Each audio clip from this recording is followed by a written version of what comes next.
అందరికీ నమస్తే. సమాజంలో చాలా కాలంగా ఒక అపోహ ఉంది. ఉద్యోగం అంటే పురుషులకే సరిపోతుందనే భావన.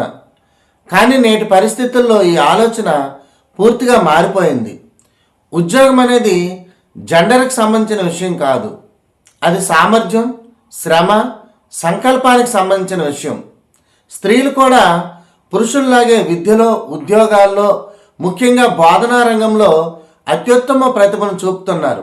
ఒక టీచర్గా స్త్రీలో ఉండే సహనం, మానవత్వం, బాధ్యతాభావం విద్యార్థుల భవిష్యత్తును తీర్చిదిద్దడంలో కీలక పాత్ర పోషిస్తుంది.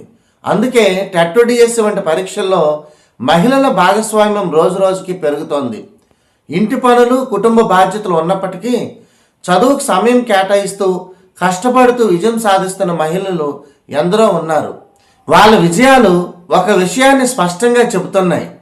టెట్ డిఎస్సి అభ్యర్థులకు ముఖ్యంగా చెప్పాల్సింది ఒకటే: మీ లక్ష్యం స్పష్టంగా ఉంటే, మీ శ్రమలో నిజాయితీ ఉంటే విజయం తప్పక మీ వైపుకు వస్తుంది.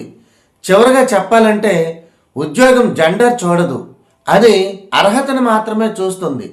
టెట్ డిఎస్సి లక్ష్యంగా పెట్టుకున్న ప్రతి అభ్యర్థి తనలోని శక్తిని నమ్మాలి. ఆ నమ్మకమే మిమ్మల్ని ప్రభుత్వ ఉద్యోగం వైపు తీసుకెళ్తుంది. ధన్యవాదాలు.